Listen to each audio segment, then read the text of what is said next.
In today's session, we'll be covering up the topics that is more important. That is the first one that we'll be covering up is in this particular unit. We'll be seeing about the network connectivity. You know that all the mobile applications, everything comes with network connectivity, where the application will interact to the servers through a internet connectivity. If the connectivity is not available, maybe it will show the data which you have previously browsed, and if it is connected, maybe it will fetch you the new data. It will be keep on updating you as you have the network. So you can achieve this using this network connectivity concept. So that is what we are going to see in this particular unit. Once we cover up with this particular unit, in the next unit we will be seeing a concept called as, once you have developed with your app, you have to publish it. That is, you have to distribute it to the end users. So to distribute it to the end users, there are different ways that you can use it. So we'll see each and every different way, the way how you can send it to the end users, so that the end users can use your application. So that is in next unit what we are going to see about. And at the final unit of today's session, we'll be seeing how to integrate Google Maps into your app. Suppose if your app is having a concept of integrating Google Maps, we'll see how to use the Google Maps, what are the different procedures that you have to make sure that you'll be able to integrate successfully the Google Map in your application, and what are different things that you can do with the Google Map concepts. That is what we are going to see in the last unit, that what we are going to see today. So this is the agenda of today's session. So first we'll go with the Android network connectivity.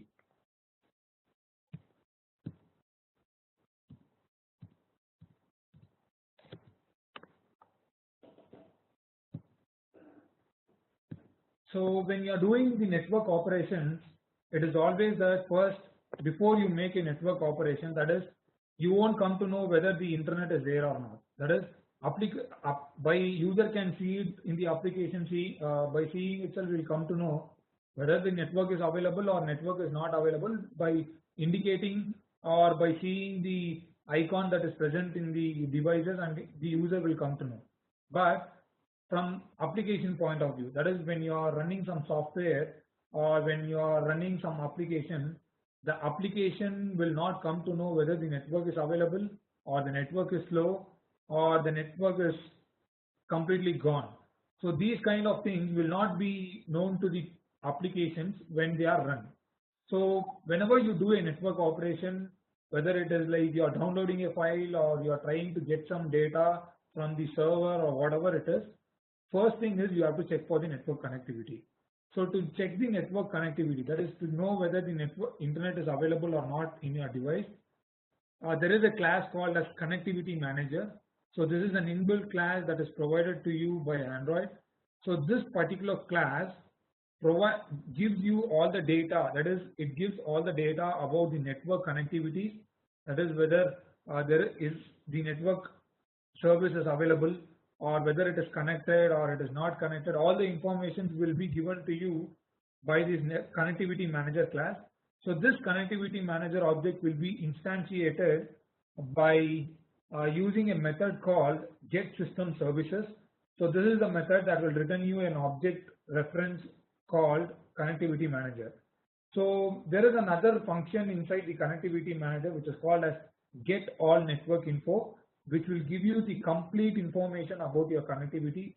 That is, it will tell which all available connections are there, which is connected, whether it is in the connected state and it is idle, or it is in the processing state. All those kinds of information will be given to you by this particular method called getAllNetworkInfo. This will return you an array of network info objects, so that you can get one by one and you can check whether whether the network is connected or not connected. All those information will be given to you by this particular method. So that is what the first one is. You will be instantiating the Connectivity Manager by using getSystemServices. Then using the Connectivity Manager object, you will be calling the method called getAllNetworkInfo, which will return you an array of network info objects. So once you know in this process or in this stage, you will come to know whether the network is connected or not. So when you come to know that the network is connected or not, what you will do is you will be like, if it is not connected, maybe you will be like displaying some message to the user saying that there is no network connectivity, please try again later. So that can be one thing. Once if it is connected, you will be like doing your functionality like what you wanted to do. So when you make a network operation, that is, uh, you know, I'm not sure whether you people all know about web services where there will be an URL link. If you call that particular link, it will give you a response, so that response will be used as a result in the web services. So you would have seen some when you are creating some HTML pages, that is PHP pages, it is like two-way responsive. You can put the data and as well as you can get the data. So using those REST APIs, you will be like getting the data and as well as you will be like sending the data, so that it will be like storing it into the servers. So this REST API calls is a network operation. So the network operation, always you should remember this in Android, the operation that is using network should always run as a separate thread. It should not run on the worker thread, because worker thread is completely dependent on the UI. So when you run the network operations on the UI, what happens is it will stuck the user until that is your application will get stuck. The user has to wait until that operation is getting completed. You won't be able to navigate to some other pages or whatever. You can't do anything. You should wait until the response is completed and the result it is obtained. So this is one of the problem. So because of this, all the network operations that are done in Android should be like pushed or should be like run in a separate thread.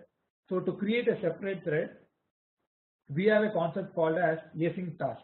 So this is nothing but it is a class that provides you some methods where you can use it, and these methods will make sure that the network operation is run on a separate thread and it is not dependent on the UI, so the user can navigate to any screen when this particular operation is performing. So that is the concept of the async task. So the async task is an abstract class. As I told you, it provides you the methods that you can override in such a way that the functionalities can be run on a separate thread. So it is an abstract class provided by Android, which helps us to use the UI thread properly. So I told you that suppose if you are running it, it will make sure that the UI is stuck and the user has to wait until it is getting completed.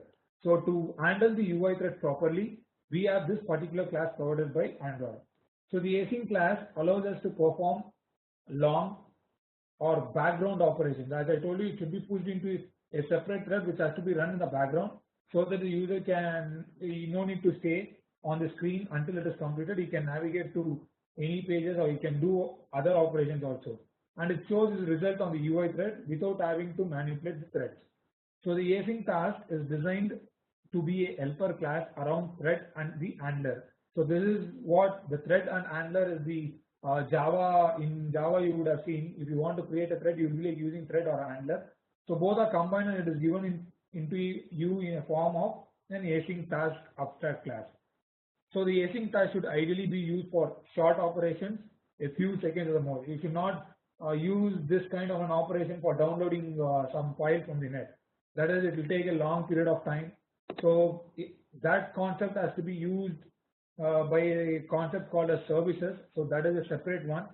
But only thing is, if you have some small operations which will take few seconds, that is, as I told you, if you are making a call to get some data, that is a raw data of strings, for that particular purposes you can use this async task and you can make the network operation which will run on the separate thread. So this async task, when you create your own class which extends this async task, it provides you 4 functions. That is, you can override 4 methods. The first method is nothing but on pre-execute method. So the on pre-execute method, what is the purpose of this is, before you start the network operation, if you want to initialize something, that is, you will have some variables or you want to show a progress bar to the user. So before the network operation is started, if you want to initialize something, that is on pre-execute. That is what the name specifies, on pre-execute. So when you put some codes inside this method, this is the method that will be first call, and whatever is there, that will be executing it. So this particular method will run on the UI thread. So it won't run on a separate thread, it will run on the UI thread. The next method is do in background. So this is the method that will have the complete code of your network operations. So this method will be like running separate as a separate thread. It will not run on the UI thread. It will be like running on a separate thread. And this is the method that will be invoked immediately after the on pre-execute method. So whatever network operation code that you have to write, that has to be written inside this particular method. So once this particular method is keep on executing, if you want to update the user with some progress, so that can be achieved by using on progress update method. So this method you can use it, and this will give you the progress value so that you can display it to the user saying that this is the progress, it has come up to 50% or 60% or 70%. So like this you can specify the progress by using the on progress update method.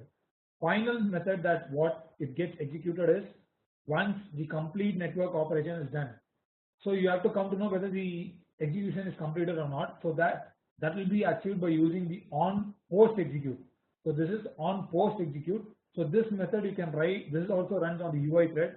So you can update the user with the UI changes with whatever you have done with the network operation, and you can update the user saying that the network operation is completed, and you can display the results. So this is how you will be like making use of the async task class. So once you know, now we know that how to check the network connectivity, then we know that we should use a class where it will be running as a separate thread to run the network operations. There is a class called as HTTP URL connections. This is nothing but if you have a URL, as I told you, when you make an server call, it is all nothing but a REST API URL. You would have seen in many sites, it will be having HTTP : then the domain name / function name / it will be having a lot of things. So if you want to execute that particular URL in Android or even in Java, you will be like using HTTP client as the class name. So here we have something called as HTTP URL connection. So this provides you the functionalities of handling the network operations. So you can make the call, that is you can make an HTTP URL call, and you can request for some data, and that particular URL will be like providing you a response, and you can process those response and you can display it to the user. So that is the main purpose of this HTTP URL connection. So to convert the string into URL, you will be like using this URL class.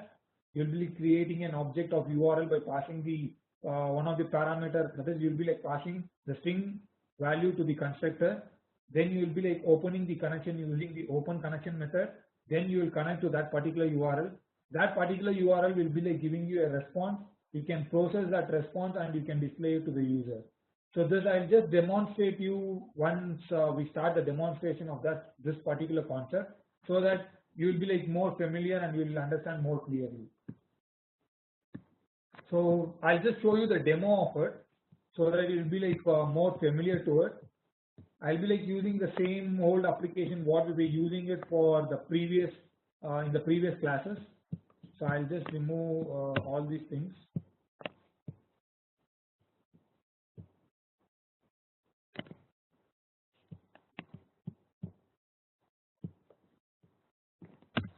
Okay. In the design, what we will do is we will have one edit text where user can enter the URL, or we'll just hard code the URL also, so that is not a problem. We'll put it as edit URL. I'll give it as no need of int. Instead of int, I'll give directly the text saying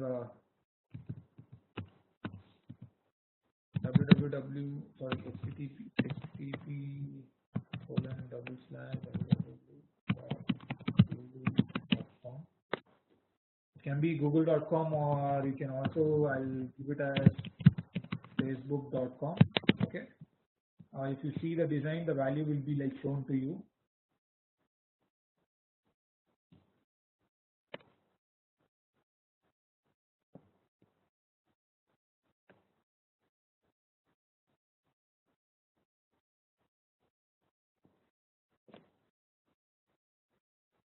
So you can see that it is having that value. Maybe I'll make this as HTTPS.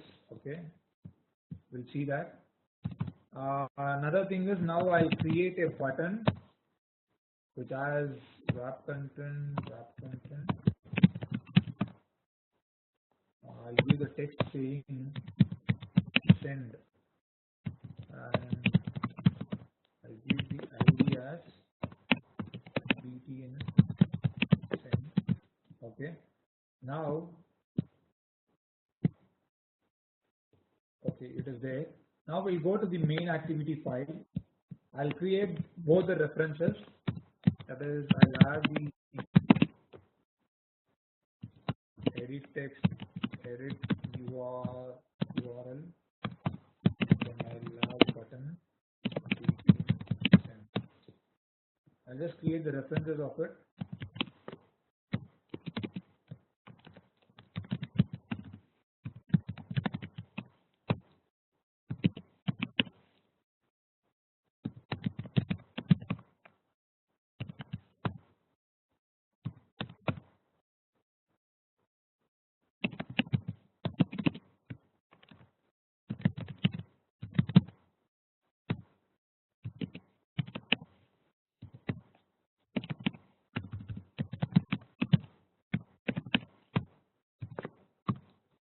Sorry, this should be.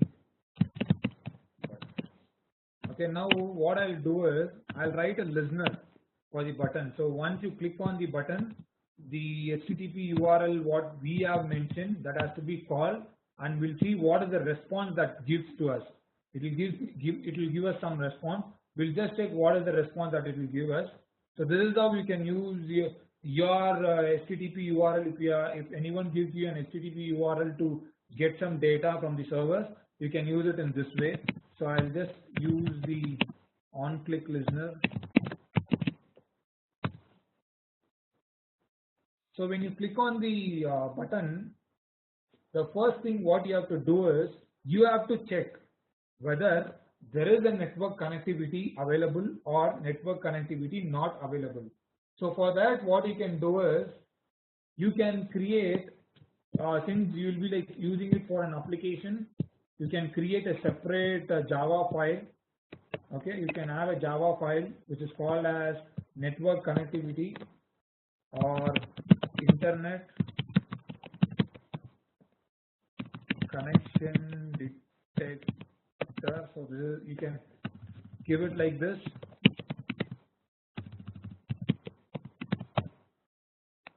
Okay, you can give it like this. So inside this you can write some static method where you can call it from anywhere.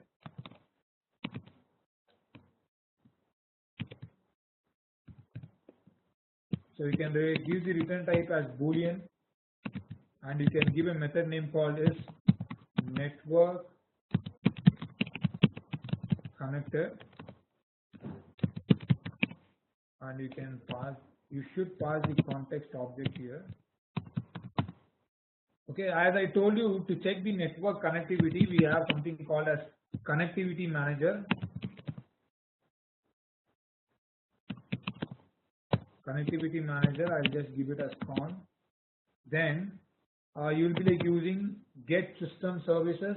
So since you are using it in a Java, you have to use the context object. You can see get system services. Then you will be like telling context dot connectivity service.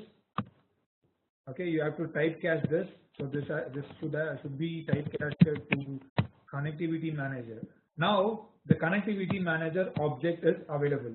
Next is, as I told you, using the connectivity manager, you will be like using get all network info, which will return you network info of array type. Okay, get active network. So when you use this active network info, whichever is active, that particular value will be given to you. So this is a single object, so it will give you the active network, that is whether it is connected or not. Now you can use if info.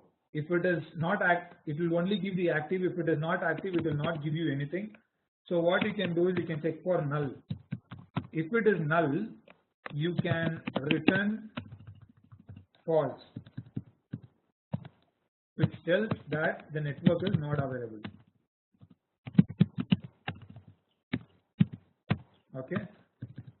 If it is available, you can return it as true. So this much you have to do. In the main activity, you can write a condition saying if internet connection detected or if network connected, and you can use this main activity of this. If it is true, then there is network connectivity. Else, you can display a toast to the user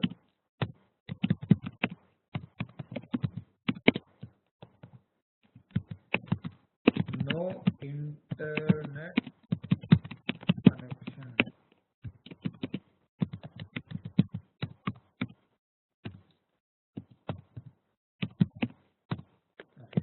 So if you do this much, if the network is not available, if you display a toast, or if the network is available, you can do whatever you want. Maybe I'll run this application and show to you now. This is the first step that you have to remember to do. So I'll just run this. Another thing is, when you are doing network connection, please make sure that in your Android manifest file you have this particular permission mentioned, that is android.permission.internet permission is mentioned. If it is not mentioned, you won't be able to find, or you won't be able to do the network operation.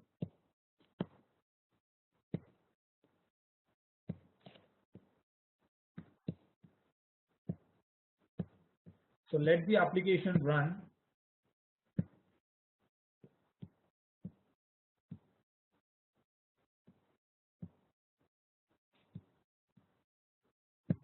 Okay, the application has run.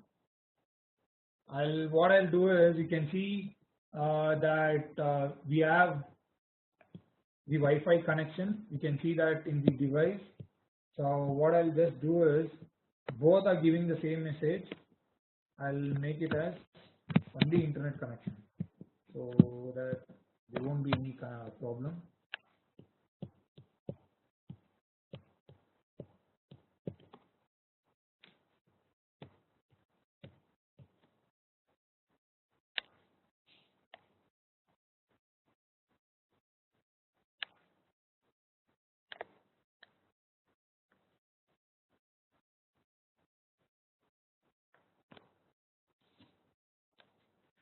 So you can, at the top, you can see that there is a network connection. Now what I'll do is, I'll just click on send button. Okay, there is an exception here. I'll just check what it is.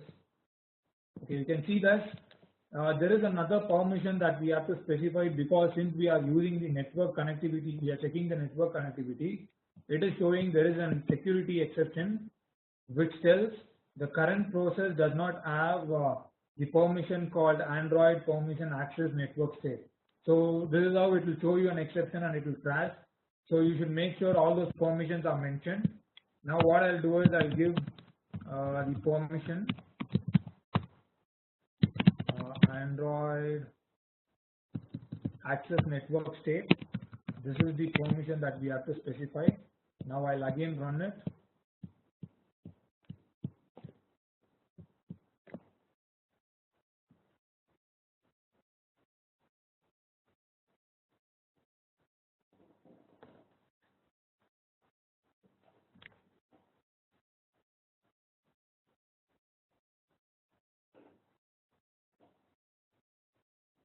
So now what I'll do is, I'll click on the send button. You can see that it is showing internet connection is available. Now what I'll do is, I'll go to my network. I'll just off my internet. Okay. Now I'll go to my application. Now I'll click on send button. If you see, it will show you the message saying no internet connection. So this is how you can use network connectivity to check the network informations. It is not so difficult to use. You can use this network connectivity manager and network info class to get the network operation, whether to check whether the internet is available or not. So this is to check. Now first step we have done successfully, that is we came to know whether the network connection is available or not. Next is I'll create an async task class. Okay, I'll just create an async task class called private class. I'll give it the name as my first async class. Okay, this is my class name, which will extend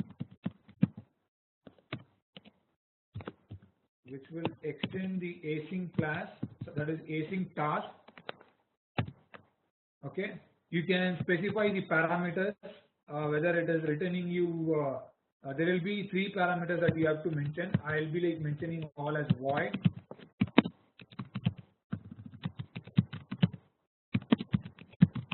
Okay, all the 3 I am mentioning it as void. So you can see this. It once you go here, when you click on this, you can see that it must either be declared abstract or implement abstract methods in async task class. So you can implement the methods. Once you click on the implement methods, you can see it has given you only the do in background method. Okay, it is giving you only the do in background method. So you can use on pre-execute if you want. I'll also show you that. Maybe you can give the name called on pre-execute method inside this. Okay, protected void on pre-execute. Okay, so inside this I'll just create a log which tells on execute.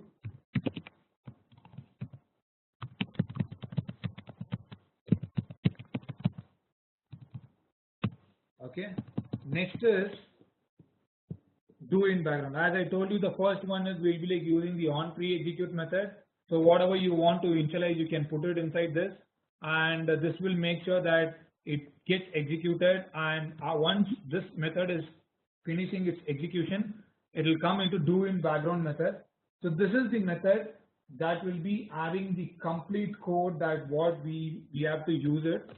So I'll use the HTTP URL connection classes to make the HTTP URL connection with whatever the HTTP URL we have mentioned in the edit text. That is http://www.facebook.com. We'll make a connection to it and we'll see what is the data that it will give. So all those codes should be written inside the do in background. So to do that, we'll be like using HTTP URL connection. URL connection, will just assign it to null. Then we'll also use the URL connection object.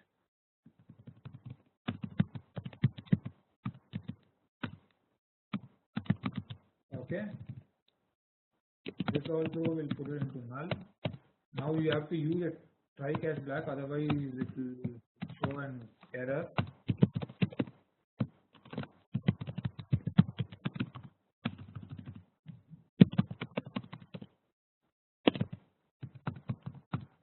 Okay, now inside the try catch block, first we'll convert the URL, that is URL equals new URL. To this we have to pass whatever is there in the edit text. So what you can do is will create a common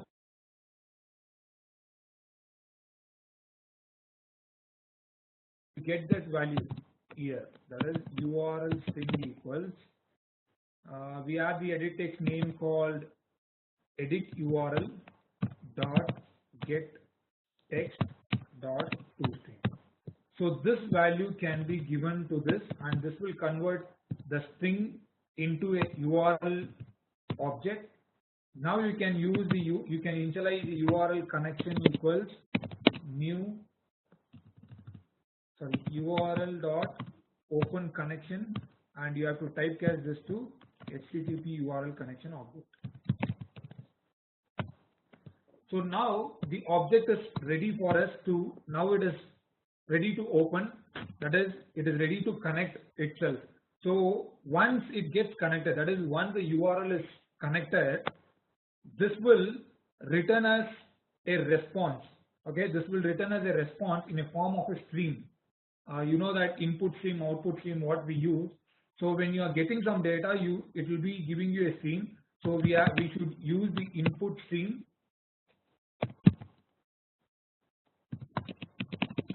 Okay, we should use the input stream with URL connect with new buffer reader.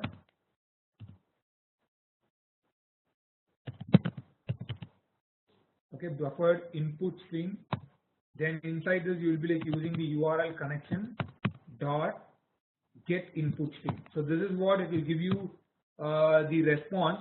So you can convert this response and you can use it. This is input stream. Okay, I'll just type here. Sorry. This will give you a result. So that also you can use it as a string. So you can use it as string result equals. Okay, we'll just display this result in a log. So we'll use result equals in dot, or you can write your own method where you can convert the string, that is the response, whatever is there in the input stream, you can convert it into a string format and you can display. For that you can use a method called convert input string to string, and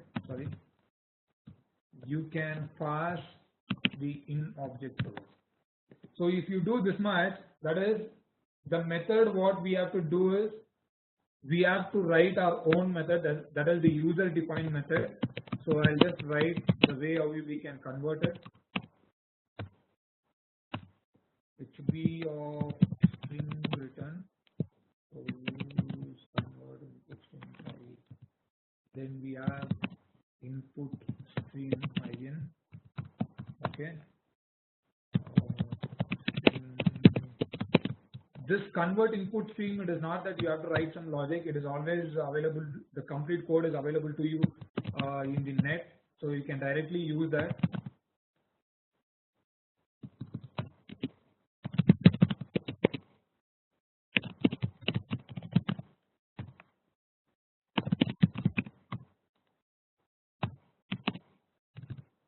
Okay, so this will give you a buffer reader, and will convert it into a string builder called sb equals. Okay.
finally you can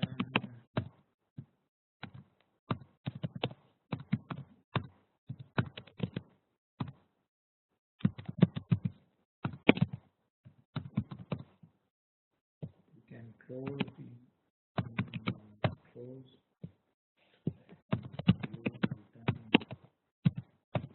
Okay, so this method will make sure that it converts the input stream into a string object, and it will return the string object to us. So that is what it is about. Now this result will have the code, that is what is the response that it has given. Now we'll create the on post execute method. So we'll use protected void on post execute. This is the method that will be executed as soon as the network operation, that is the do in background method, is completing its work. So inside this we can maybe write a log.v which tells RESPLT result, and we can also, okay, this will be result object. We can use it as result.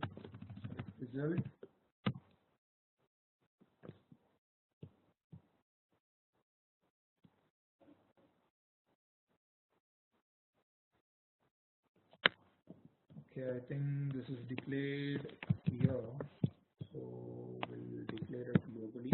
Okay. So now if you see, okay, now if you see the on pre-execute, on post-execute, everything is available. This should not be of string, it should be of void. Okay, now finally we'll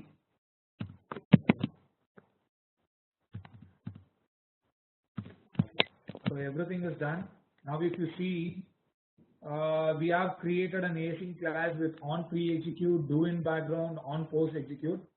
Now if you want to make a call to that party, when you have to make, that is you have to call the async task, so you can call that here.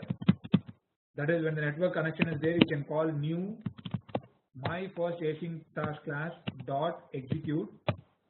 If you do this much, when the network connection is there, this method, this class will be called. First on pre-execute method will be invoked, then do in background will be executed, and the on post execute will be displayed. So I'll just show you that. We'll just run the application.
Okay, the application has run successfully. I'll just show to you here. You can see this, it is available. Now what I'll do is, I'll just click on send button. Okay, I'll just click on the send button. Okay, I clicked on it. Now what I'll do is, I'll just use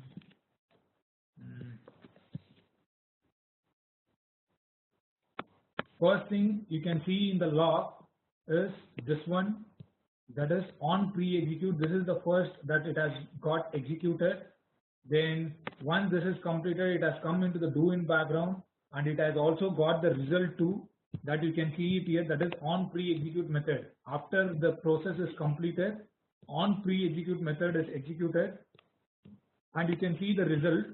It has given a response. You can see this Facebook. Okay, this is the response that is given from that particular URL. It will be a big response. This is how you can use the HTTP URLs to make calls and to get the data using the HTTP URL connections. And you can process this result, but now it is converted into string. Suppose if you get a result as JSON, you can process it and you can use it in your application.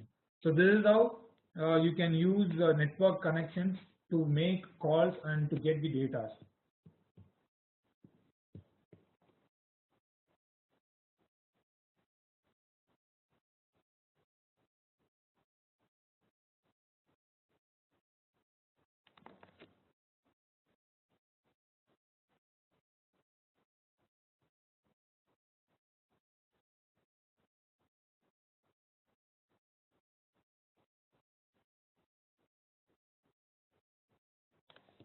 So we have completed with the Android network connectivity. Okay, if there is any doubts that you want to clarify, you can ask me now before I start with the next unit.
Can I know, is there any doubts from anyone before I start with the next unit?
See how to handle if connectivity breaks in between. There is a question like this.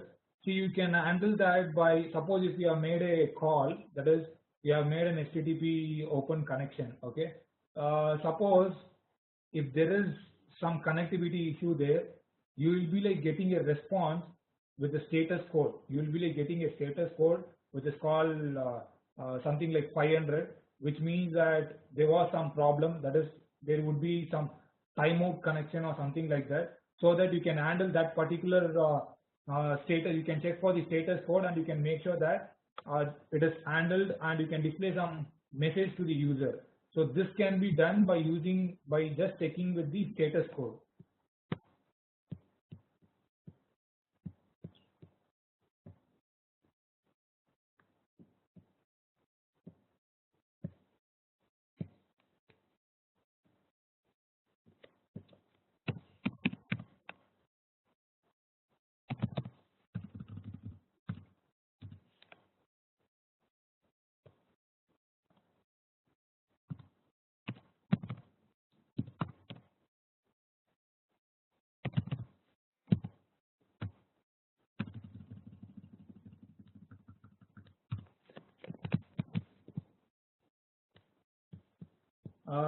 I'll just show you the way how you can check for the status code.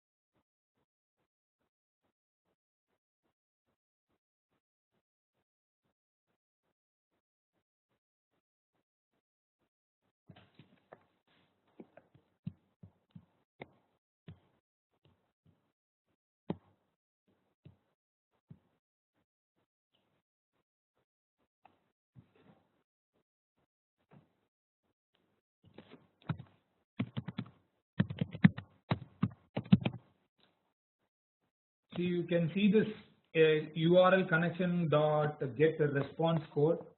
So this you can check. You can check by using response code if it is equals to 500 or whatever it is.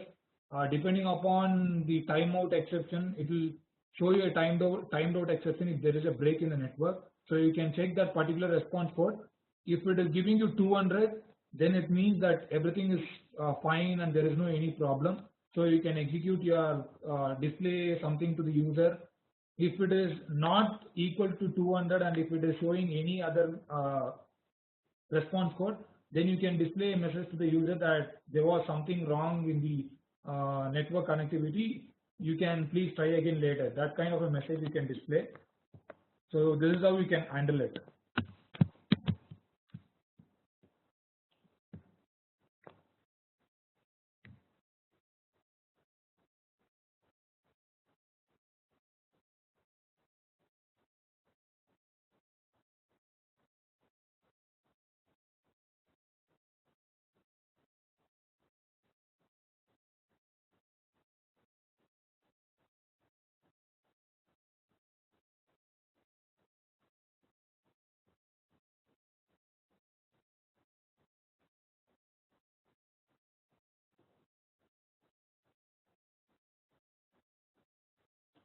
So is there any other question that you want to clarify?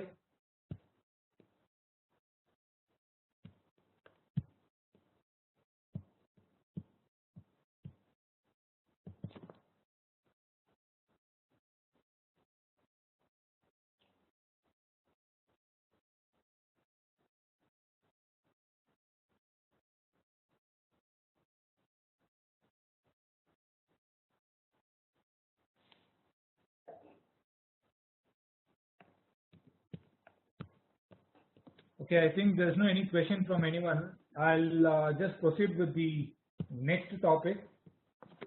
So the next topic is nothing but, as I told you, if you have an application which you have developed it completely and you want to give it to the end users. So the main purpose of developing the applications is nothing but it has to be provided to the end users so that they can use our application and maybe it will be very useful to them. So to do that, that is to send the application to the end users. We call it as publish. So you have to publish the app. So you can publish it in different ways.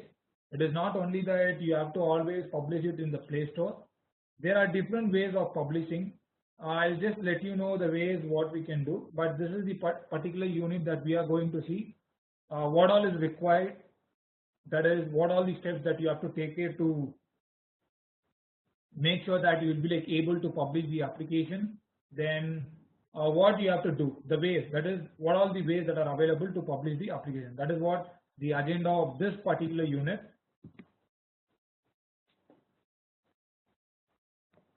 So Google, I'll directly, before I start with the Google Play Store, there are different ways as I told you. First way is you can generate an APK file.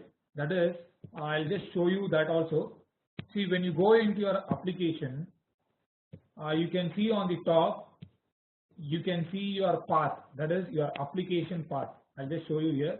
You can see this users, Flower, downloads, and my application. So this is the path. I'll just go into that path.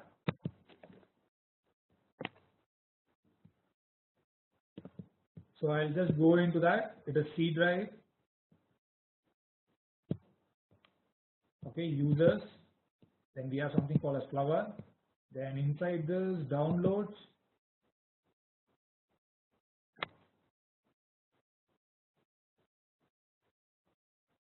Okay, you can see this my application. This is the application that I have created.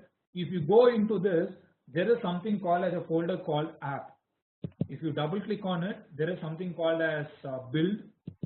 Then you have outputs, and you can see this APK. See, this is the APK file. This is the debug APK file. This you can't publish it into a store. That is, suppose if you are using a store where you have to publish, you can't do this. This you can copy it. You can mail it to the people that you want. Suppose if your application is not for the public users, it is only for some restricted users. So you can provide this APK file through email, or you can put it somewhere in the Dropbox and you can send the link for them to download it. Or even what you can do is you can copy it in a pen drive and you can give it to the users. So users can copy paste it and they can install the application and they can use it. So these are all one way. But the common way that is used by everyone is, you know that Google provides a Play Store, that is nothing but a market where every application, that is all the Android applications are published. So there are different Play Stores. One is like Amazon is also one of the providers which provides you a Play Store where you can upload your applications. In the similar way, Google provides its own Play Store which is called as Google Play Store. You would have seen that, you would have downloaded many applications for your devices. So Google Play Store is a premier store for distributing the Android applications. When you publish on Google Play Store, you put your application in front of Android's huge base of active customers. That is nothing but you put it into in a form of where all over the world anyone can download it and they can use your application in that way you are putting it. So it completely has almost Google Pay support for 190 countries. That is across the world. It supports in many places. So that is the main purpose of the Google Play Store. So you can upload your application in the Play Store and you can see that users will be like trying to download the app from the Play Store. So before you publish it into the Play Store, we have some common procedures. That is, there are some rules that you have to make sure that you follow everything, and then only you will be like publishing it into the Play Store. So the first one is prepare to release.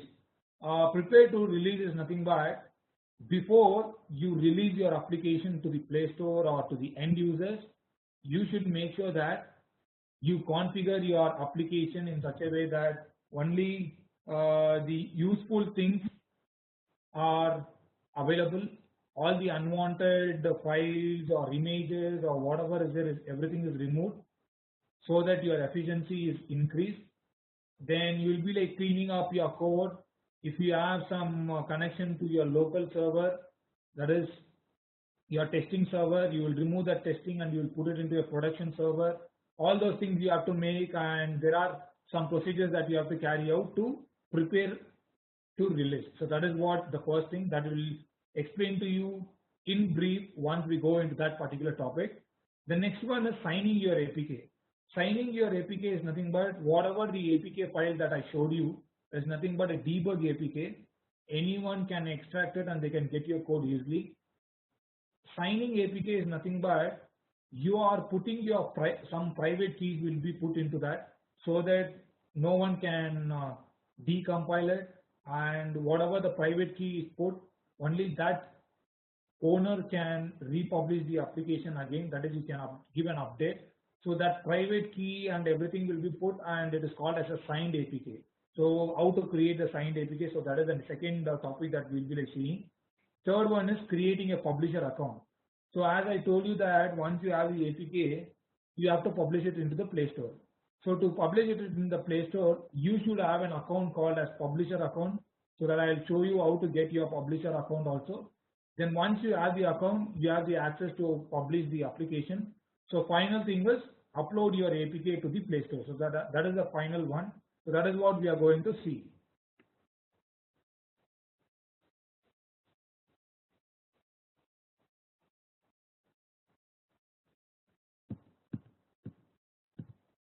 So the first one is prepare to release. The preparation process is required some development task for all the Android application, and it is the first step in processing. So the first one is in development environment, the app executes in the debug mode. As I told you, when we went into the APK file, you saw that debug. So always it will be in the debug mode. That is, you can put everywhere debug codes or logs to check whether the application is working fine. So when it is time to upload the app, you should make sure that wherever you have put the debug pointers or the logs where it will be displayed you in the logcat, all this has to be removed. Okay, it should be completely removed, and you should make sure that all the unwanted codes, that is, you would have commented some codes, you should remove all those commented codes, otherwise the efficiency of your application will be very bad. So you should make sure that before you push it into the store, all the debug mode, everything is being removed, and you will activate the release mode for the application. So in release mode, any debug logging, strict mode, and the debugging options must be disabled. So that is what I told you. If you have some logs or if you have put some debug pointers, everything should be disabled. It should not be available in the release mode. When you prepare your application for release, you configure, build, and test a release version of your application. So once you create a release APK, before you publish, you should again test it once again to make sure that everything is fine and you are ready to go. So that has to be like taken care. So this is the steps as I told you to prepare for release. The first one is always you should make sure that the first point is good. You should choose a good package name for your application. So during first time when you are developing your application, you won't come to know what is the package name that you have to give. For example, you will give it as com dot some example dot your application. So you know the purpose of your application now. So you should make sure that you create a package name, that is, you rename your package name into a good package name. For example, if you are creating some news application, you can give the package name like com.news.your company name. So like that you can give. So you should make sure that always you get a good package name for your application. So that is the first step in the prepare to release. Then the second one is turning off all your logging and debugging. So you should make sure that you turn off all your logs and debugs. The third one is cleaning up your project directories. That is, you saw in your project structure there are many directories. That is, you have Java, then you have XML, then you have drawable, then you have values folder. So you have different directories. So in each and every directory during your development process, you will be having some unwanted files, unwanted codes, and many things. So you should make sure that you clean up everything. Otherwise, if you have some dummy files and all, it will increase the size of your APK file. So you should make sure that you always, before you release, you clean up all your project directories and you make sure that only the required files are available and all the unrequired files are removed. The third one is you should review and update your manifest and your Gradle build settings. That is, first one is review and update your manifestos. You should make sure that whatever permissions, all the permissions, whatever you have to mention, is everything available. If you are using Google Maps, I'll show you that there should be an API key that has to be generated. So you should make sure that all those things are available, and the manifest file is having your package name updated and many and other things. So all these things you have to check. In the Gradle build file, you should check you have your version name correct, you have your version code correct, your minimum SDK and target SDK, everything is available correct or not. So that is the fourth point that you have to make sure that you will be like following. The fifth step is nothing but address compatibility issues of devices. That is, you should tell what is the minimum SDK, what is the maximum SDK. You should all make sure that everything is available.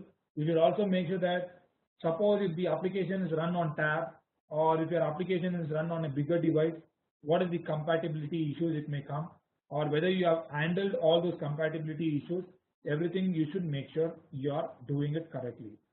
And the sixth one is update URLs for servers and services. As I told you, while your development process, you will be like using the test URLs to make the service calls to your servers and to get data.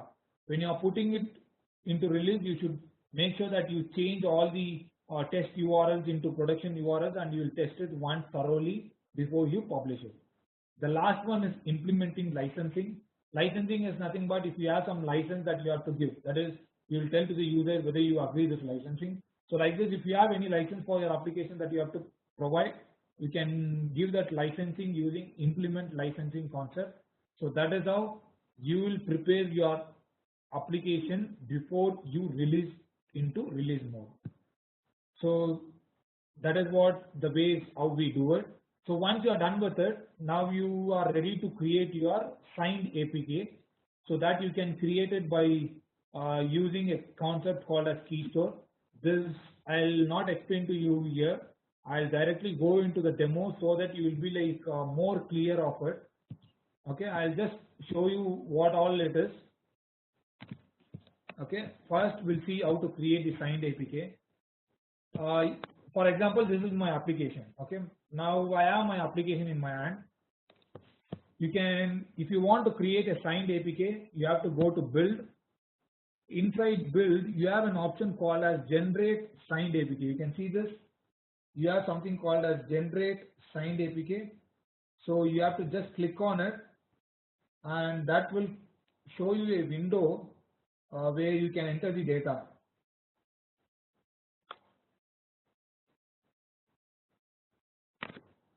That is, once I click on this generate signed APK, you can see this generate signed APK. It is showing a window. It has some key store path.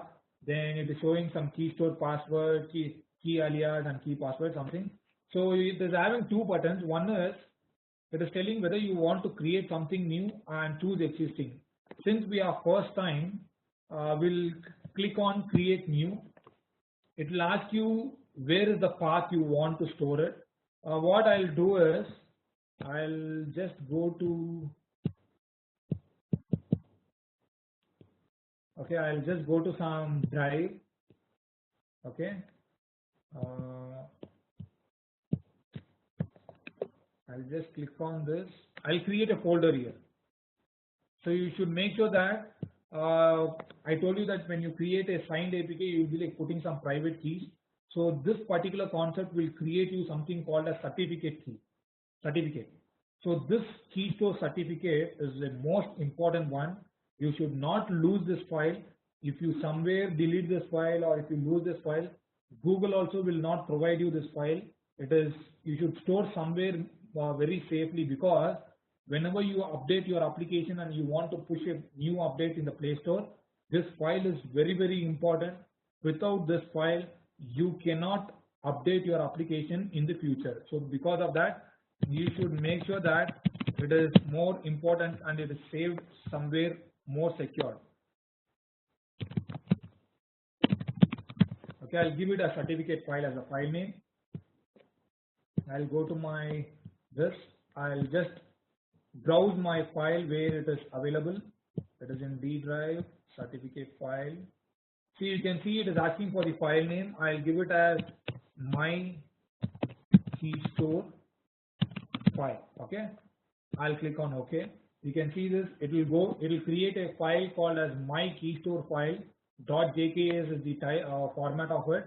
You should make sure that this file is available to you and you won't lose this file, because without this file you won't be able to update your application in the future.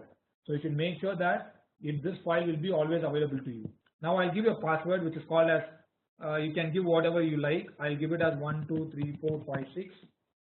Again I'll give confirm 1 2 3 4 5 6. Then it is asking for some alias. You can give whatever name you want. I'll give it as my file as the alias, or my demo I'll give.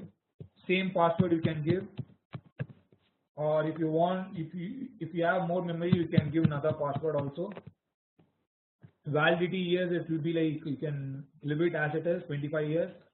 This column, it is not compulsory, but any one field is mandatory. I'll just use Bangalore. You can give any one field is mandatory here, so you can give any one. I'll give it as Bangalore. I'll click on OK. So you can see this, my key store file it has taken, my password it has taken, my alias it has taken, and my key password it has taken. Now I'll click on next. You can see it is asking where it wants the application to be, that is the release APK file. If you click on this drop in, you can see debug or release. I am going to release it, so I am giving it as release, and it is asking where I want the release APK. I'll give the same path. I'll go to my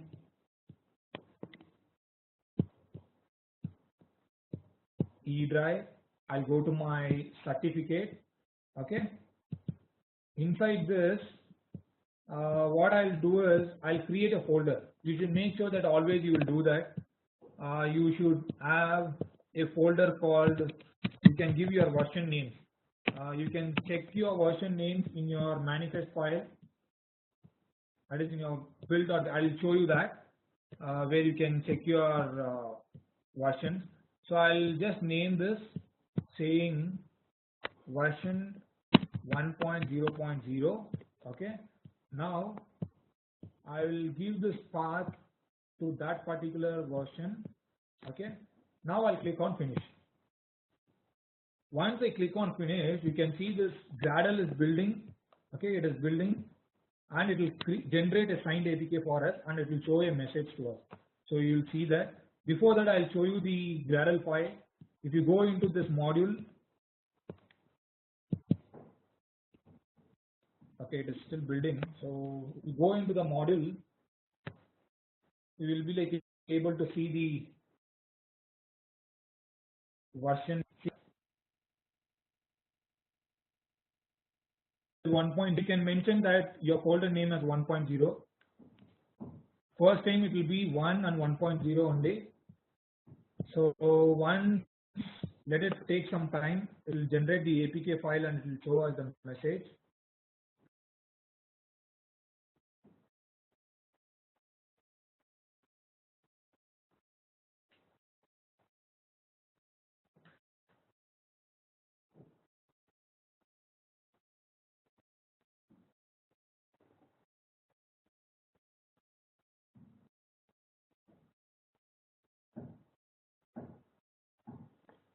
So you can see on the right hand side, it is showing generate signed APK. APK is generated successfully. So the APK is generated successfully. If you want to see that, you can go to your folder. You can open this and you can see app-release.apk. So this is the APK that we will be like publishing here. So once you are done with this, now you have the APK file which you want to publish. So the next step is you have to create your publisher account. So you have the APK file. Now you want to publish this into the Play Store. So for that, you have to create a publisher account.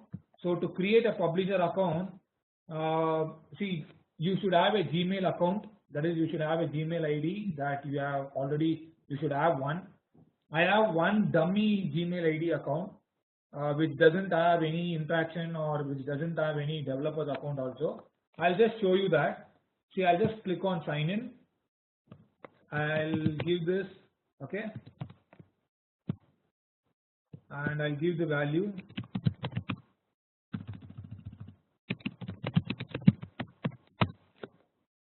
Okay.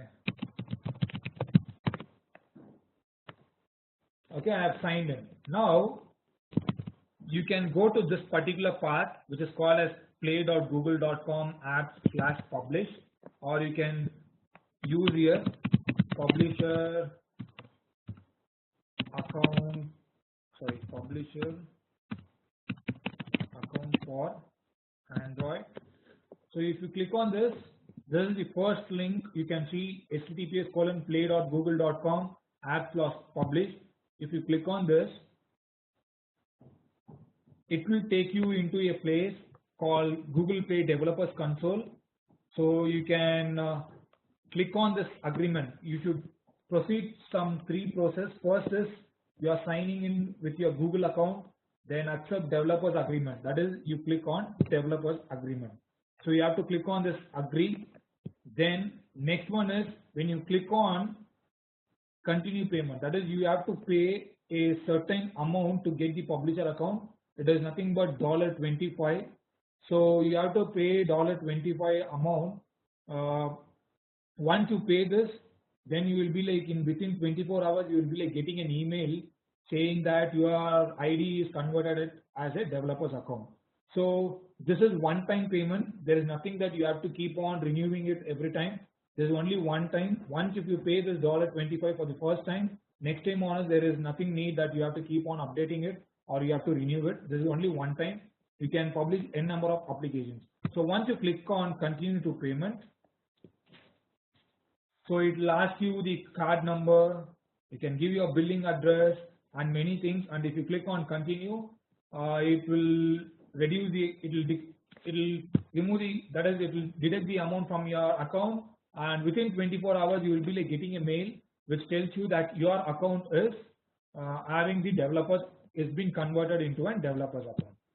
So once you get that mail, now what you have to do is, once you get that mail, next time, that is, I just log out this. I'll just log in with another one.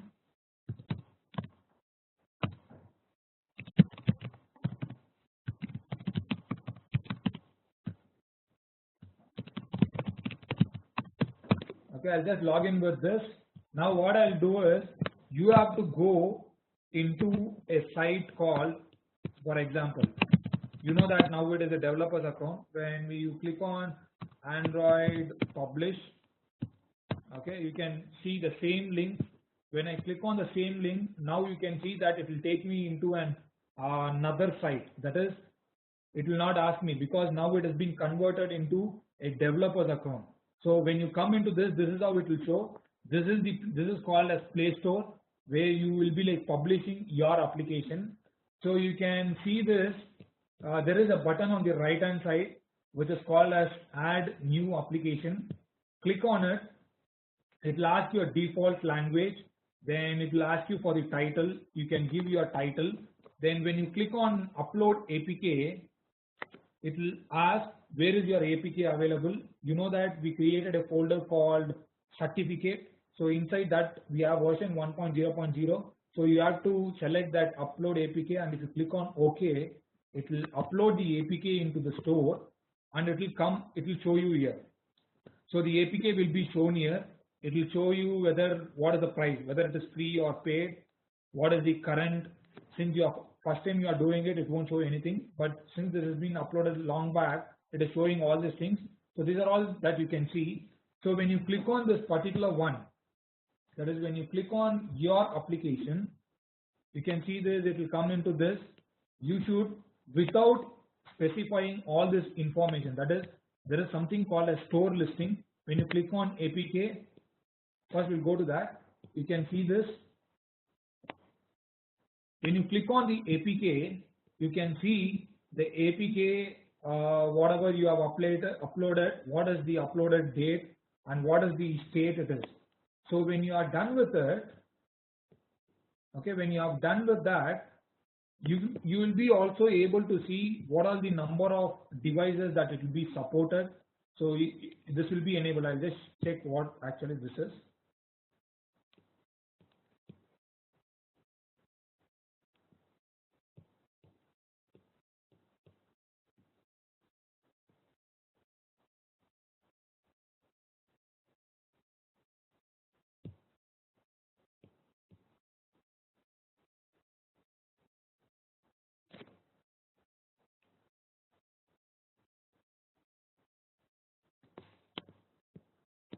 I'll just change this.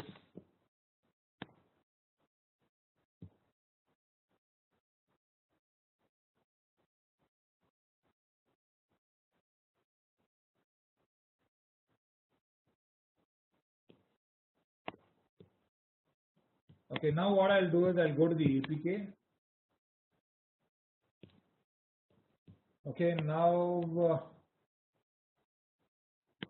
you can see this. Now if I click on see list, you will be like able to see what all devices that your application is going to support. So everything you can see in this particular place.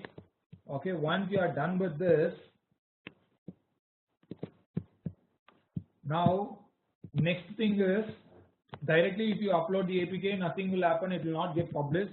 You should go to this store listing option. You have to give all the details, like you should give the title, short description, full description of your application. Then you should if your application is supporting phone, you should give all the screenshots. If it is supporting tablets also, then you have to give tablets. Then if it is supporting Android TV, you have to give the screenshot of Android TV. Then if it is Android Wear, that also you have to give. Then you should give some promotional images or feature graphic like this. You should give all these values here. Then what type of application is, whether it is an application or a game, what category it belongs to, whether it is a finance application or medical or productivity, shopping, social, e-commerce, like this, you have to specify the category. Then you have to specify what is the content rating, high maturity, medium maturity, low maturity, that you have to mention. Once you have done with this and you have clicked on save button, that is when you click on the submit update, you saw something on the top which showed it will take some time to get updated. So once you are done with this and when you publish, that is this message will be shown to you which is called as processing update. So before, that is from this June, that is 2016 June, before this, when you publish your application, it has only automatic reviewing of your app, that is it will check whether your application is following, whether it has given all the details, and it will check whether it has any viruses or something. Within 2 hours or 3 hours or within 24 hours your application will get published, and it will show you this message which is called published, which means your application is published. And if you go to the Play Store and if you type your application name, it will show to you.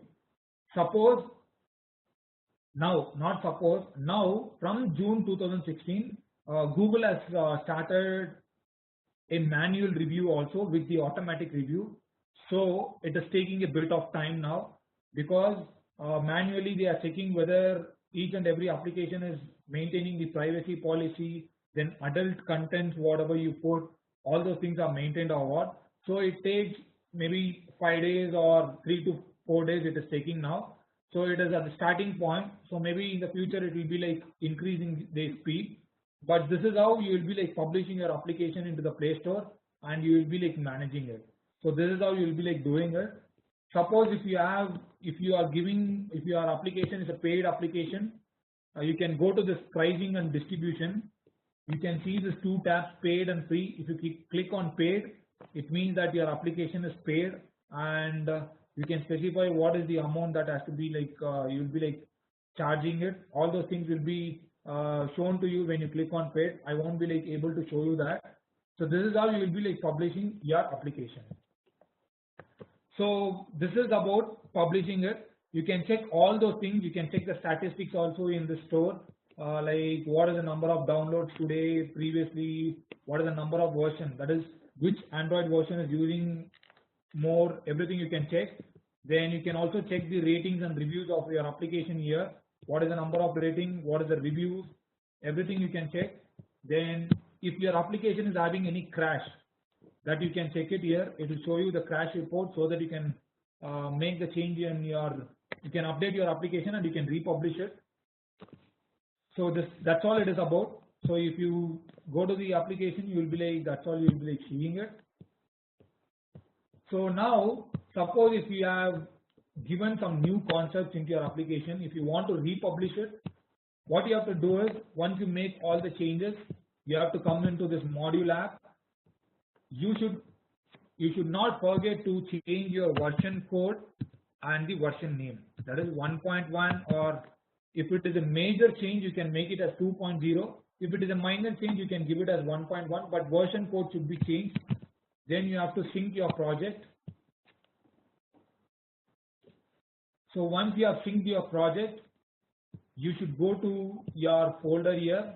Okay, you can create another folder which is called version 1.1.0, or what is the version name you have given. Maybe we'll change it to 1.1. That is the better one because it will have the exact names 1.1, and we'll make sure that this is 1.0. Okay, this much you have to do. Once you have created the folder, you can go to build, then you can click on generate signed APK. You can see this, the store path file is by default is showing, and the key alias value is also showing. You should give your password, so you should remember the password. Make sure that you write it somewhere, and I'll give the password, and I'll give this password also. Click on next.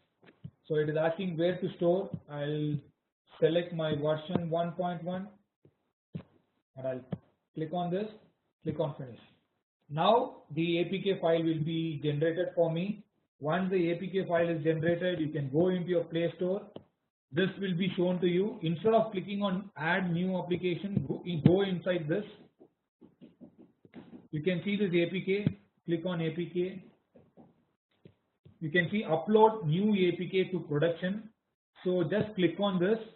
It will ask you to browse the file. Click on browse button, select your APK file, and this will be enabled. That is published now to production. If you click on this, what happens is whatever APK file you add before, that will come into this particular place saying unpublished, and the new one will come here saying in production. And you can see this message processing update will be there. Once it is processed, this message will go and it will show you published, and you will have the latest date which is published, and this will be shown in your Play Store. So this is how you can update your application into the Play Store. So I think we have covered up with complete way of publishing the application in the Play Store. So that's it about publishing apps on the Play Store. So this is how it is very easy to publish the application once you have the publisher account.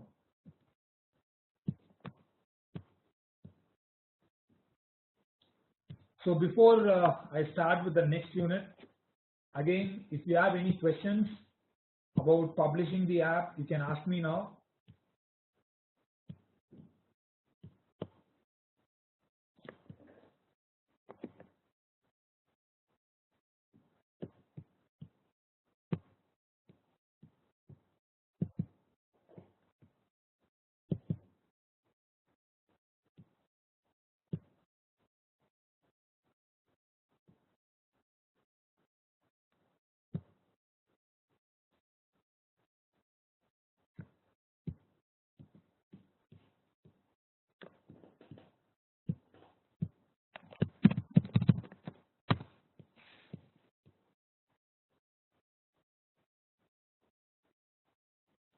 Okay, very sorry about that. I didn't mention you about alpha and beta.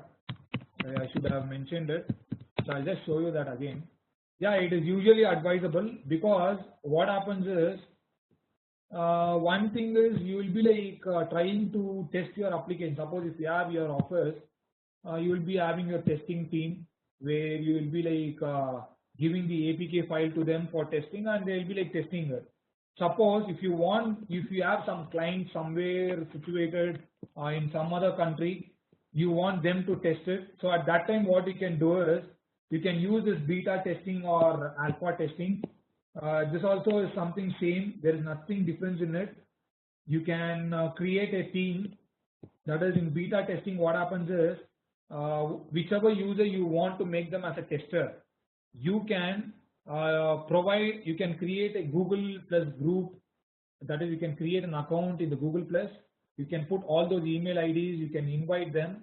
Once you put the people's email IDs, all those people will be considered as a tester, and that will give you a link. So you can forward that link to that particular user. When they open it, they'll be like able to download it and they can test it. So that is how you can use a beta testing. Alpha testing is nothing but you can publish it here. You can specify which are the users that can test your applications, and you can test the applications here. It is nothing but it is like a testing site which is provided to you where you can publish your application and you can test it before you push it into production mode. So that is the purpose of the beta testing and alpha testing. But it is advisable to use that. Many of them follow that procedure only. If you have a team which will test it in the same place, you can use the same concept itself because it will be like a systematic way of testing your applications.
Uh, See, whenever there is a question like when we publish a new version, is there provision to give updated documentation like screenshot?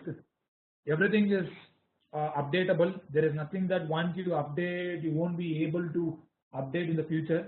It is not anything like that. You can update your screenshots, descriptions, whatever it is at any particular period of time. And once you change something on that, on the top you will have that submit update button. So once you click on the submit update button, the update will be submitted. It will take a bit of time to get submitted, that's all.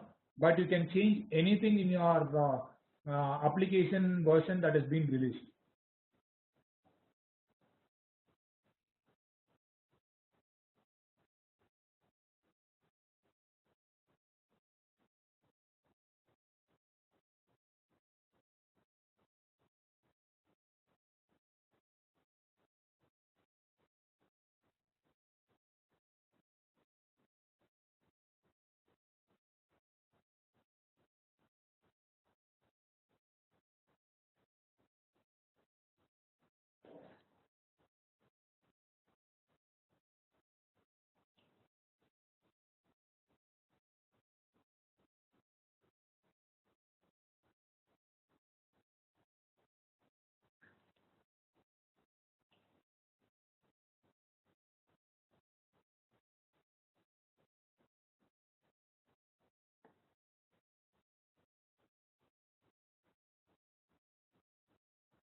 There is a question like, can more than one version be available in production at any point of time? So, see, you can't have more than one version at a particular time.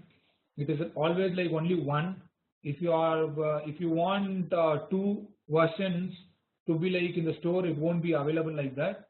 What happens is, first time when you published it, it is 1.0. Next time when you are republishing it as 1.1, 1.0 will be unpublished. That is what I showed you in the Play Store. That will get unpublished, and 1.1 will be in the production mode. So one at a particular period of time, only one version will be available. Multiple versions will not be available in the production.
Okay, then I'll proceed with the next unit. That is the final unit what we are going to see in today's session. So that is nothing but building apps with location and maps. So the way how we can integrate the maps and get the user's current location, and you can play around with it. So that is the concept of this particular unit. So to have app location aware, that is, if you want the user to access the current location, uh, there is a class which provides you all the functionalities, which is called as location manager. So that is the class which provides you the concept of getting the user's current location. And when you use that particular class, it will provide you, it will fetch the locations by using two things. One is GPS provider. Each and every device will have a GPS detector. So one is GPS provider. Another one is network provider. When you have a network, each and every network will also as a provider which will give the user's current location because of the towers. So using those two things, you can get the user's current location. So the current location will be like given to you in a form of a latitude and longitude value. That will be the value which you will get it. So using that value, you can, there is a concept called as geocoder and reverse geocoder. So geocoder is nothing but you, by passing the latitude and longitude, you will be like getting the address, and reverse geocoder is you will pass the address and you can get the latitude and longitude. So this is the concept that we'll be like using it. So you can, we'll use that and we'll get the user's location. Instead of showing you all these things, what I'll do is I'll just show you the code demonstration so that you will be like able to understand very clearly. Otherwise, these things are all, it won't make you more understanding.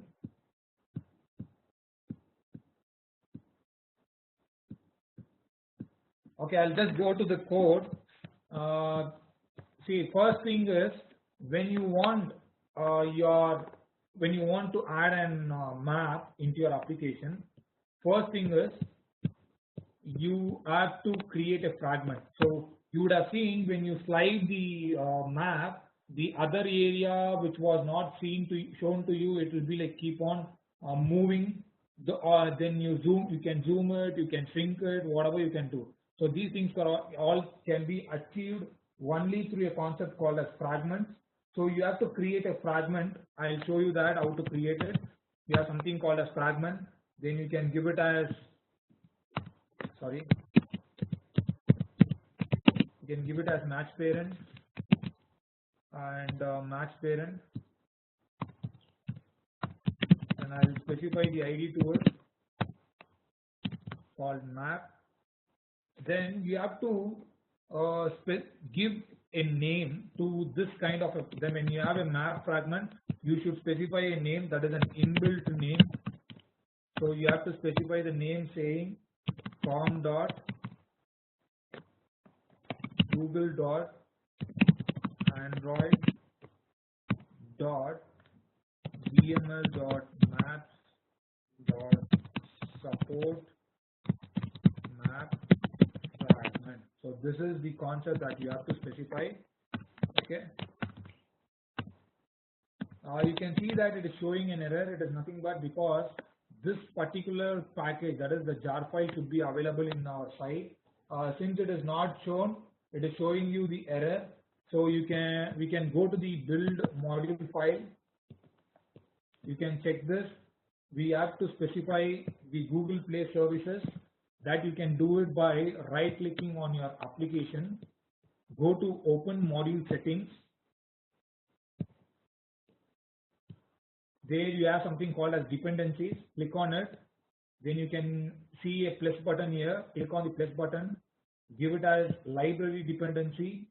And you can see here Google Play services. Click on OK and click on OK. Let the Gradle build sync. Once it is synced, you can see that the error will disappear. So now it is synced. Let it finish building it.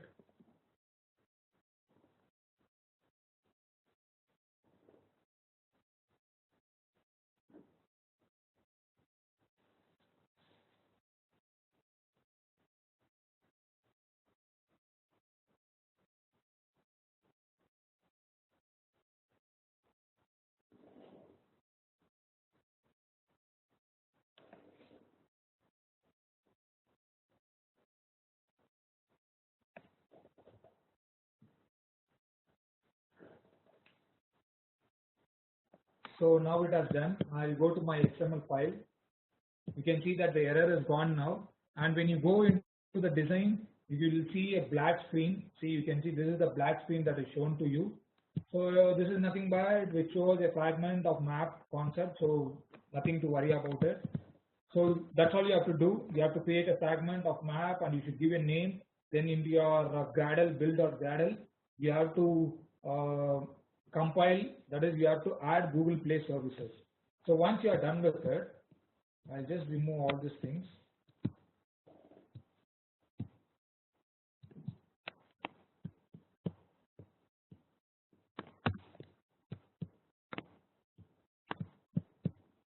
I'll create a Google Map object. There is a class which is called as Google Map. I'll create an object of it. Okay, Google Map.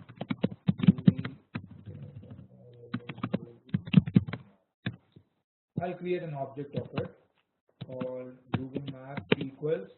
The object has to be created only if the Google Map is already not initialized, or you can directly create it also. For example, you have to, since it was a fragment, you have to tell get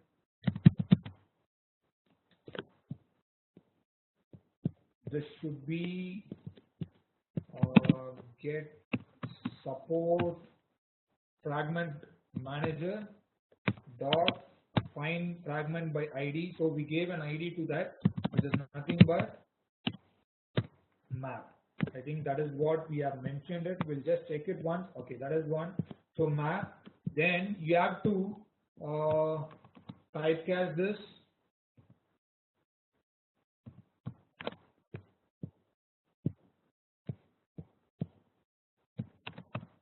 into support frag manager.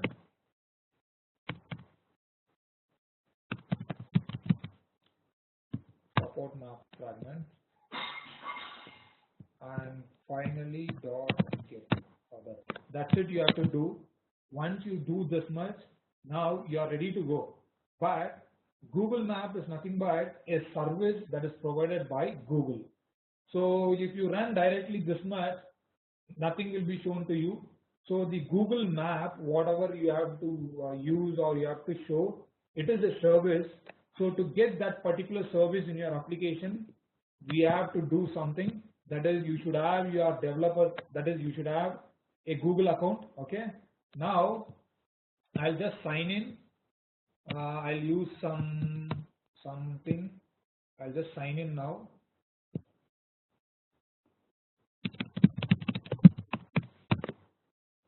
You can type something called as developers console. Developers console. So when you click on this, you can see the first link, console.developers.google.com. When you click on this, it will get you into this particular site. You can see all the services that are provided by Google. Everything is available. You can see Google Maps API. All these things are available to you. So what you have to do is, first thing when you are coming in, you can see on this top, create a project. Okay, you can create your own project, and once you create an own project, it will be you should have the tick mark on your project. You can see I have created many projects here. So once you have created a project, now in this particular thing, maybe what I'll do is I'll go to some demo sessions, so that will be more helpful to me. Okay, I'll go to inside this. So inside this, I have already some enabled APIs, which is already been enabled. You can see Google Maps, Android API. I'll just disable this. Okay. So first time it will not be enabled. It is because I have already used it. It is enabled. First time when you come inside this, you will be like able to see here something called as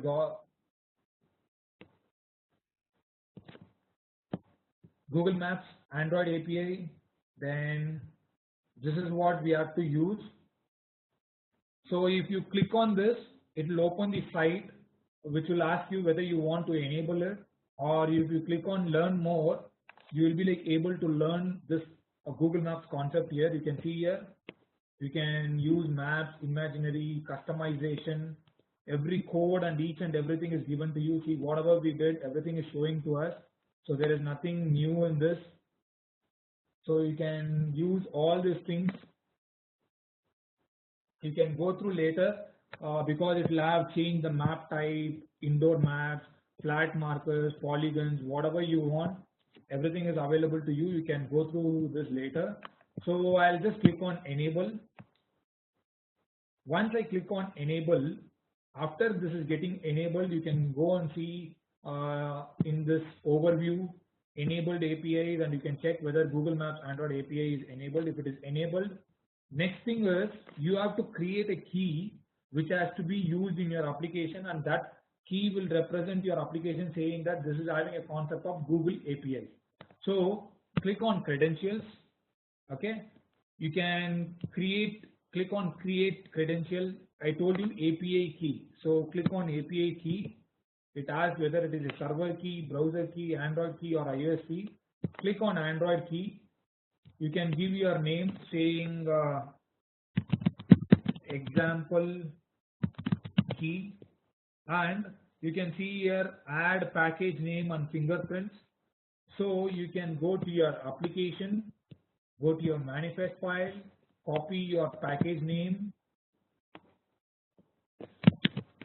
Okay, paste it here. it is asking for SHA-1 fingerprint. That what you can do is you can go to your application, click on Gradle, okay, okay, I think it is, okay, not this one,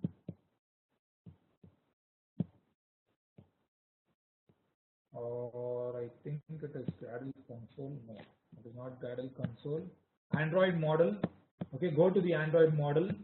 You can see your app, okay, not this one also. Okay, once you click on Gradle, refresh it, it will show you your application. Just go inside this, it will show you app, click on this, then it will show you task. Inside task, you have to click on Android, then you have something called a signing report. Double click on it, you will see something is getting executed, and you can see the result which is having SHA-1 fingerprint. So again tell you, click on Gradle, refresh it, your application will be shown, extract, then you will ask two things, my application and app, click on app, then click on task, then click on Android, then double click on signing report. This will be giving you the SHA-1 fingerprint. This will be like unique for each and every application. You cannot use the same one. Each and every IDE, it is not application, each and every IDE will be having different SHA-1 fingerprint. So once you give this, you can see this create button is enabled. Click on create. So you can see the API key. Let it be as it is, or even if you click on OK, there is nothing problem. It will be shown to you here always. So once you have generated your API key, okay, now what you have to do is you have to mention some values in your manifest file. So the first value is nothing but you have to specify some metadata. So the metadata is, first metadata is,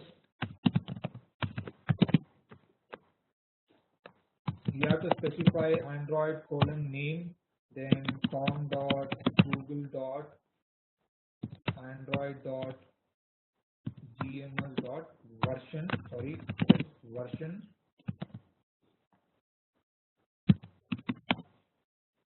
Okay. Then you have to specify what is the version, Android value. The version is nothing but it will be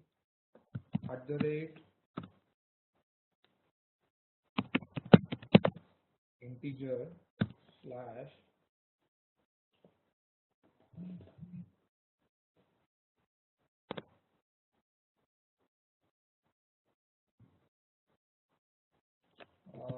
Google Play Services version. That's all. So you have to specify this first thing. This is, it will tell what is the Google Play Service version you are using. That you can check it in your model graph also. That is, you can see your 8.4.0. This will have a unique value, like some digits of numbers. It will be having it. That it will be, if you go into this, you can see this 848700. This is available inside the package Google Play Services that we have added in the build.gradle. So you can't edit this or you can't remove this. So this has to be read like this only. Then you have to specify another metadata which is called the API key. So you have to specify com.google.android.maps dot v2 dot API underscore key. Then you have to specify your value. Value can be specified either directly from here. You can copy that key value from the developers console and you can paste it here, or what you can do is you can put it into your string file like this, values strings. You can give it as, sorry, API underscore key, and you can copy this value, paste it here. You can go to the manifest.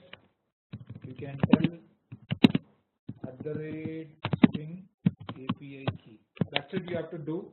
Once you do this much of thing, and when you run the application, now you will be like able to see the map that will be shown to you. I'll just run it.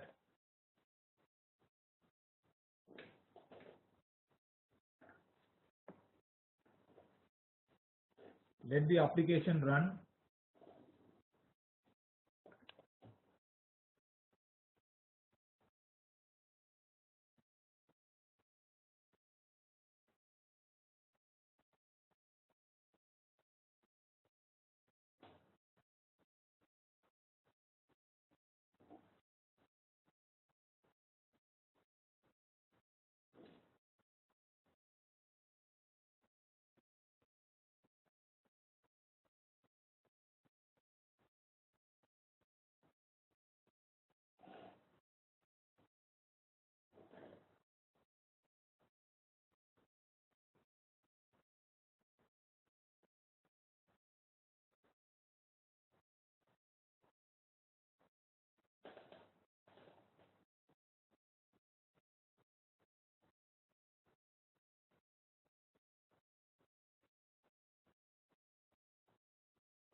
So let it run.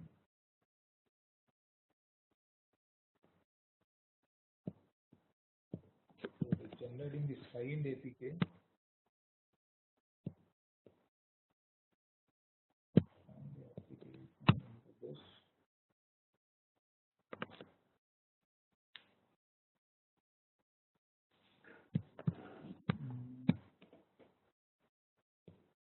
Okay, the application has run.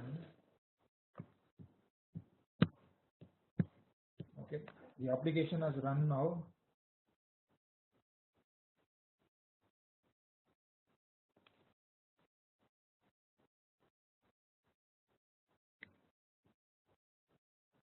Okay, I think it is installing it again.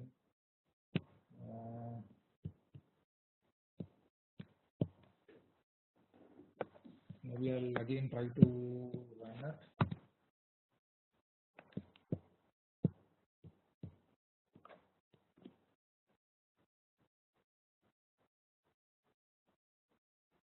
Okay, now it is run. You see the Google Maps will be shown now. So you can see this Google has been shown. I'm sorry, there is some error, I think, which is giving some problem.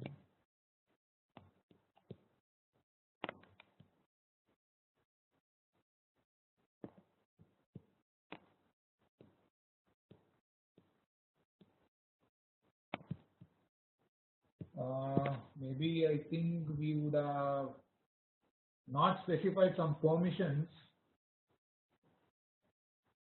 We'll just check that. Okay, nothing is there. It is opening. You can see now the Google Map is open, and if I swipe it or if I slide it, you can see that the other locations are also shown to me. So if you zoom it, you can see the zooming positions also. You can also shrink it, so there is nothing problem in it. But by default, it showed as a screen which is not completely zoomed in, or it is not showing a particular location. So that is how it is shown to us. Now I'll show you if you want to add a marker. That is, you would have seen when the application is open, it will show you a balloon kind of an image that is a location image that I'll just show you the way how we can do it. So this is how we will be like integrating a Google Map into your app. So now, as I told you, we need some latitude and longitude. So I'll just try to get that from some site. Lat long from this. Okay. I'll just take this. I'll just type some name called MG Road. Okay. So you can see the latitude and longitude. In this, what I'll do is I'll just create two double, which is called latitude equals. I'll just copy paste that value. That is, first one is I'll take the latitude value. I'll paste it. Next is I'll take the longitude value. I'll again just take this. Okay. Now I have the latitude and longitude of M0. Okay. Now what I'll do is, if you want to put a marker on that, we have something called as marker options. That is the class which gives you the marker concept. So you can use marker options dot position. You have to pass the latitude and longitude value. So this has to be converted into a lat long class. So we can use lat long by passing latitude from longitude. Okay. Finally, once you are done with that, there is nothing that we have to specify. You can use marker dot, sorry, Google Map. You have to use Google Map dot add marker. Okay, that's all. This much you have to do. If I run my application now, what happens you can see. So you can see in this map, it is showing directly near that Mirali Gurgaon road it has gone. So I'll just show you the same now. It is showing, I think, Delhi MG road. This is not Bangalore MG road. So in our application also it will not zoom in, but it will show somewhere near that Delhi. It will show you.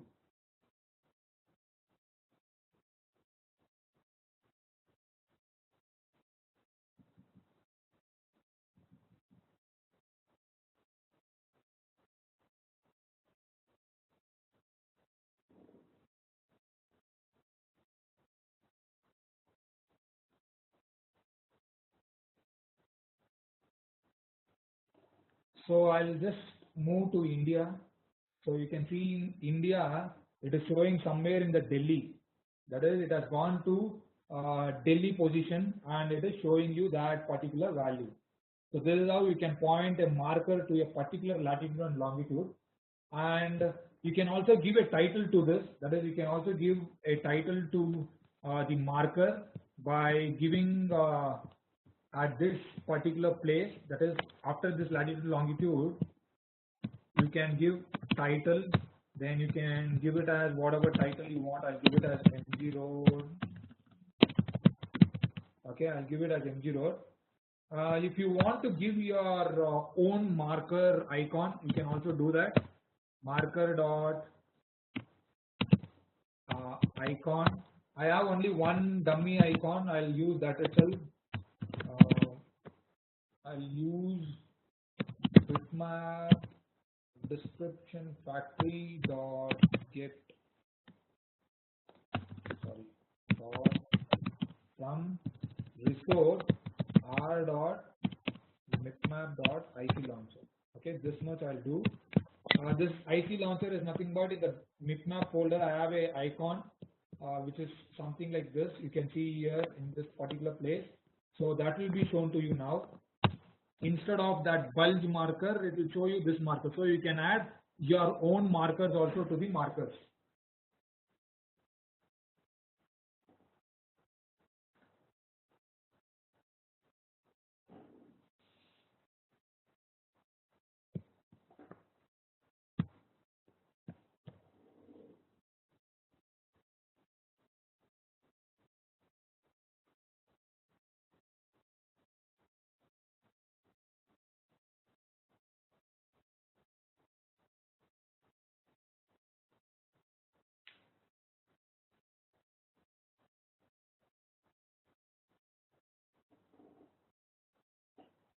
So now I'll just move to India. You will be like able to see instead of that bulge, it is showing the default icon that whatever I have given.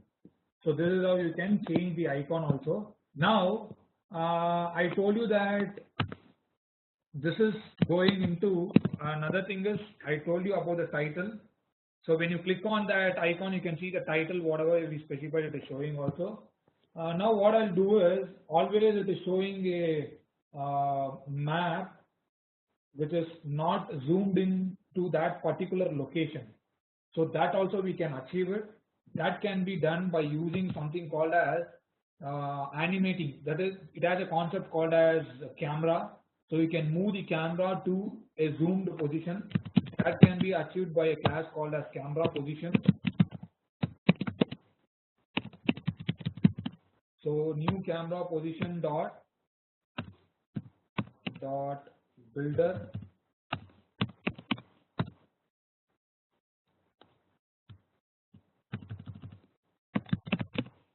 builder, then you have to give the target position, that is the latitude and longitude value. So we'll do the same thing, latitude comma longitude. Then you have to specify the zoom value, that is what is the value that it has to zoom. So zoom value will give it as 16, okay, dot build. Now you do this much. Now we'll animate the camera with the Google Map dot animate camera. Then we'll give the camera update factory dot new camera. So we have to specify the position. That is the camera position will pass it. Now you will be like able to see a difference. Instead of it is showing the map like this, it will completely zoom into it and it will go into that particular location and it will show the icon to you.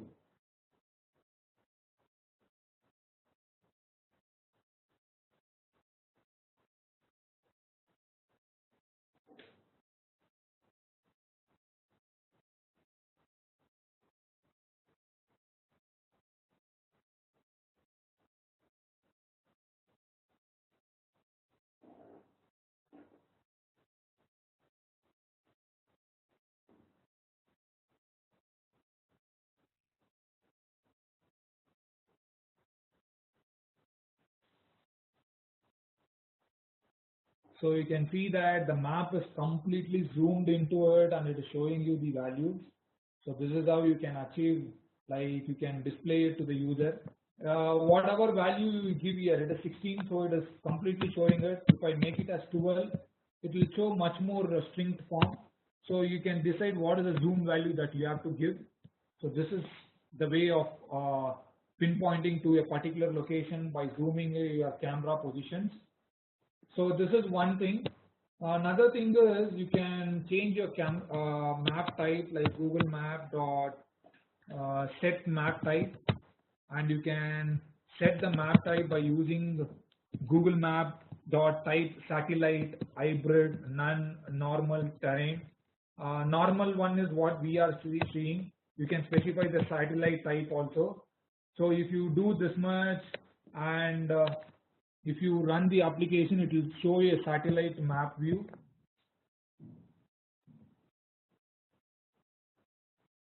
So this is nothing but I changed the zoom value from 16 to 12. So you can see the difference.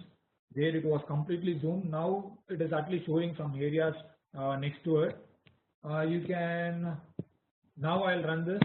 It will show the type of Google Map, that is the satellite Google Map.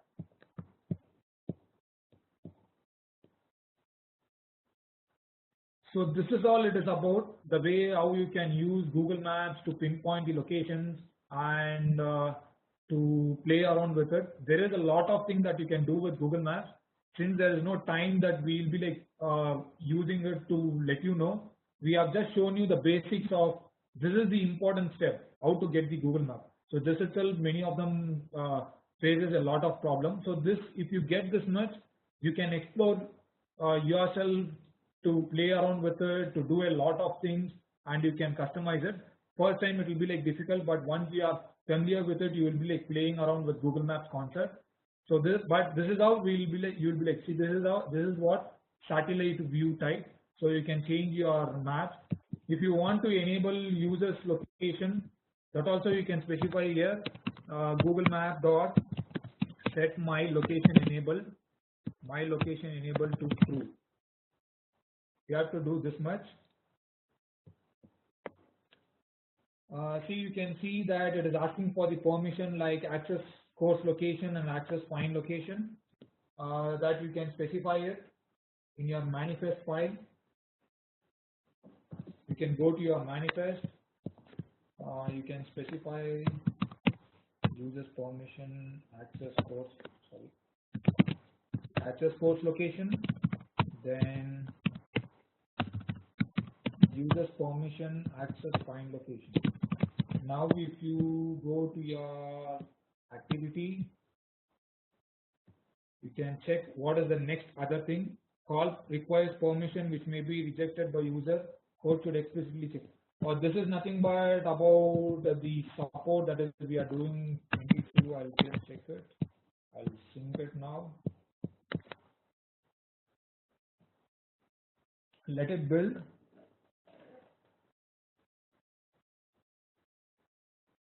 Okay, I'll just run this application. I'll show that it will show you the icon. That is, it will show the location enabled icon, where if you click on it, it will show you the current location of the user.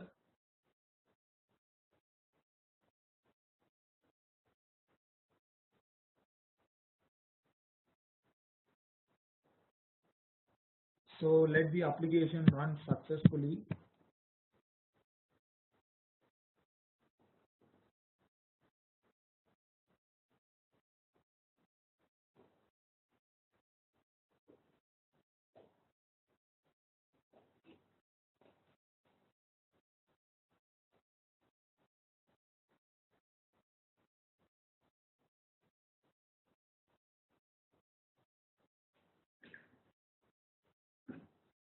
So you can see at the top, the location enabled button is there. When you click on that particular location button, you can see that the map is navigating me and it is showing my current location, where actually I am. If I see this, you can see it was in Delhi when first it was there. Now it would have come to Bangalore. You can see that the tail of the India, so it is showing in Bangalore. So that is my current location. So this is how you can get the user's current location and you can enable it. So this is how you can integrate Google Map into your applications. So before we have completed with everything, so before we wind up, if you have any doubts that you want to clarify, you can ask me now.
Can I know, is there any doubts from anyone?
So is there any question from anyone, or would you like to wind up the session?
Okay, everyone. Thank you very much for your time. Have a nice weekend.